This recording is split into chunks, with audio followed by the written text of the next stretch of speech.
E o PT é o quê? O PT é um partido social-democrata. É um partido que não almeja a revolução, almeja a reforma.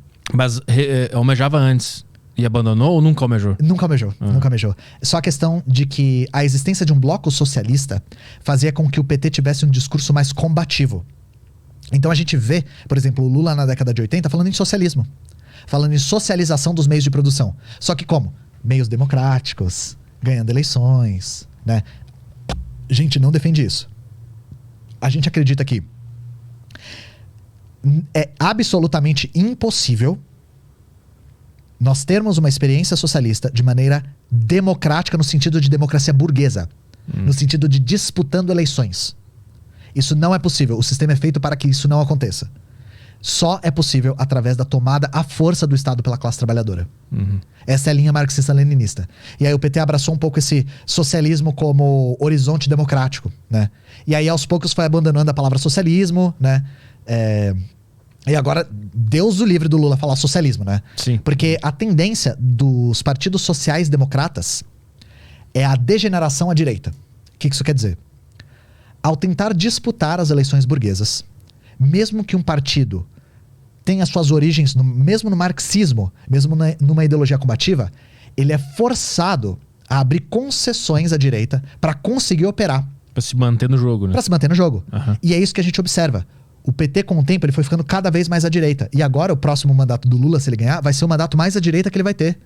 Porque com o tempo, porque tudo que é de ingerência política dentro do Estado é, de uma certa forma, uma concessão da burguesia, tanto que quando a burguesia ficou insatisfeita, deu impeachment na mulher e prendeu o homem, né? Isso tudo a gente sabe que foi uma questão de mudança política. O impeachment na Dilma foi para continuar um projeto de neoliberalização da economia, e a prisão do Lula foi para impedir que ele ganhasse.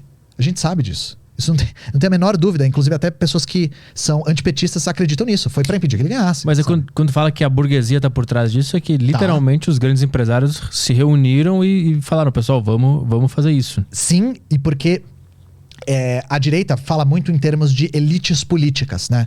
Então a direita, quando vai criticar o Estado brasileiro, critica em termos de elite política. Gente, não existe elite política sem elite econômica. Quem coloca essa tal elite política lá são os burgueses. A gente tem bancadas temáticas no Brasil. Bancada do boi. Quem financia a bancada do boi? O agro. Bancada da bala. Quem financia? As fábricas de armas. Bancada da Bíblia. Quem financia? As grandes igrejas corporativas. Para ter um parlamentar lá, defendendo esses interesses, alguém colocou ele lá e ele responde a esses interesses. Então, todo esse golpe que foi articulado foi por demanda da burguesia brasileira. Isso não é conspiração, gente. Não é conspiração. Quem detém o poder econômico também detém o poder político.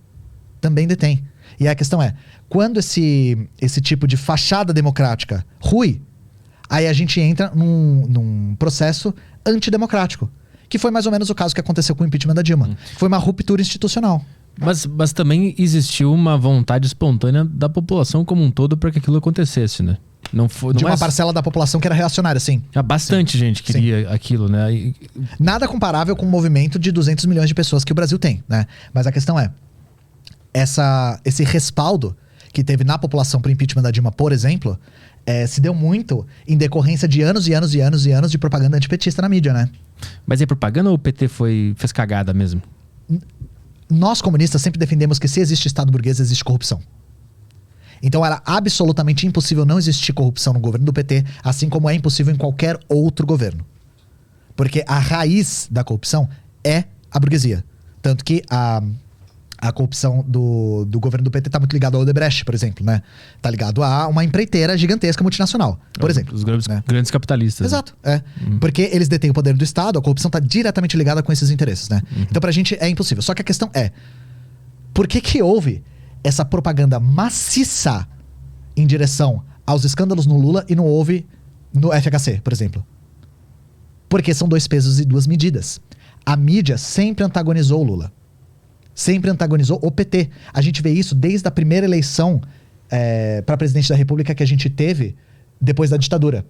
Se a gente for observar a eleição do Collor e do Lula, a maneira como a mídia tratava o Lula é nos mesmos termos que tratou durante todo o governo do Lula. O Lula é um cara analfabeto, incompetente, cachaceiro, radical também. E, assim, não dá pra gente dizer que a mídia não teve um dedo forte na eleição do Lula, na não eleição do Lula em 89, né? Uhum. Porque, inclusive, com uma coisa que voltou agora, graças à eleição, essa história sempre volta, de que o PT sequestrou o Abílio Diniz. Eu não sei se você já viu essa história. Não.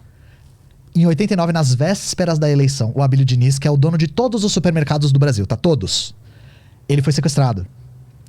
E aí ele foi encontrado num apartamento. E dentro do apartamento, encontraram vários materiais de campanha do Lula.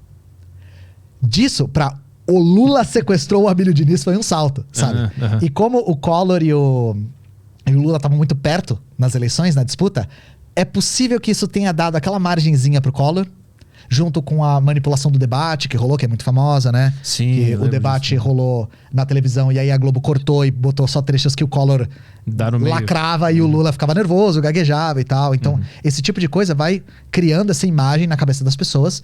E não é difícil a gente ver pessoas ainda da própria classe trabalhadora que falam: o Lula é o líder do maior escândalo de corrupção da face do planeta Terra e da galáxia e das outras galáxias, sabe?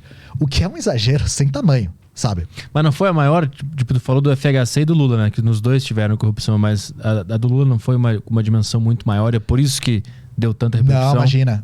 Não tem nada a ver com tamanho. Tem a ver com disputa política mesmo. Porque o governo do Lula, de uma certa forma, não fazia tantas concessões aos interesses da burguesia.